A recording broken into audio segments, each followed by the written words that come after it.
ọp. Giống con gì nhỉ? Con béo. Xưa. Mèo ơi, đừng có sợ tỉ mà mẹ.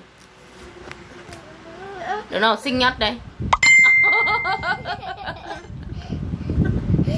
Nách mẹ. Mèo này đứng trước đi.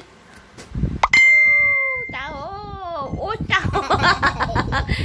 Lòng đẹp đẹp trai lại bảo màu như vậy. Nhìn xấu đó. Thấy không? Vừa rung câu à.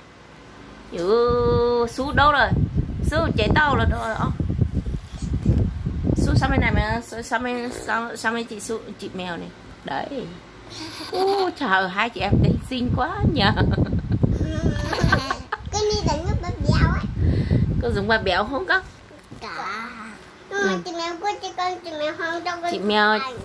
Chị mèo cho em Su với nào. Em Su nè. Rồi.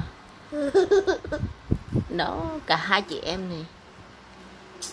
Chị mèo đừng có chén quá, có để cho mặt em Su với. Cho mặt chị mèo này. Mơ, đây con mèo mặt con nữa mơ. Mặt Su này. Con chân nói rồi. Mặt Su xấu nhất luôn. Đúng đó. Con là một tích trứng Sao mà ai ăn nhiều dữ vậy, to dữ vậy. Ôi giời ôi, sao bữa này Su béo dữ ta? Su có đúng không con?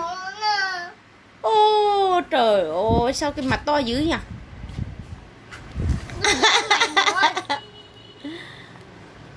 Đúng không con? Ui, con tên gì? Con tên là Ngọc Diệp. Con bao nhiêu tuổi rồi? Con 3 tuổi. Con 4 tuổi rồi chứ, con sinh nhật ngày mùng 1 tháng 6 thôi mà. Quên à? Quên. Ừ. Thế bây giờ ở với ai nhỉ? Ở với O Xanh và chim mèo. Có ngon không? Có ăn được không? Có. Nhưng lúc này ai nôn nhá nhỉ? Em Su. Thế à? Thế sao mà ăn nhiều thế mà bây giờ cái mặt chú to thế? Sợ xấu à. Chị mèo đó rồi.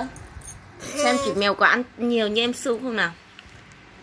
Xem này em Su ăn nhiều lắm luôn. Rồi thôi không chơi chị mèo nhỉ? Anh nu mẹ chơi rồi. Lại Đừng mà. Xem nha, đứng lên nào, đứng lên nào. Con Đứng lên nào. Đấy. cái mà béo nhá. Chú trời ơi, chú về chị mèo này, ôi mùi chị mèo như con lợn này. Ôi dồi ôi, con heo này, heo gì mà to gì ta.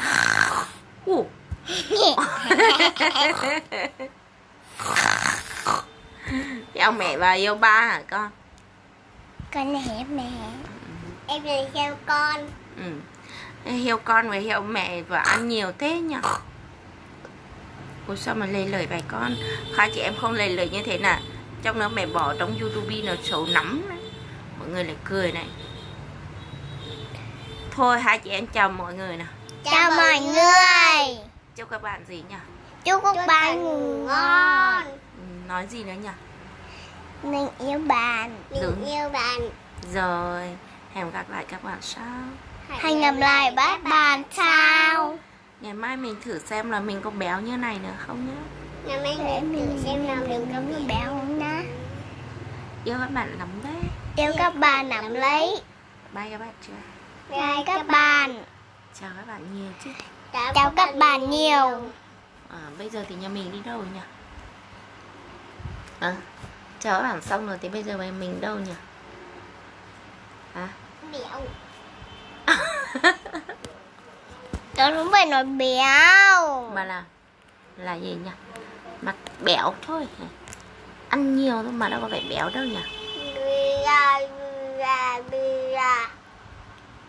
Ồ sao mà ngón tay chị mèo béo như ta? Cái mặt chị mèo này và cỡ chu này. Hai chị em cười lên to xem nào. Trời ơi xinh thế rồi luôn.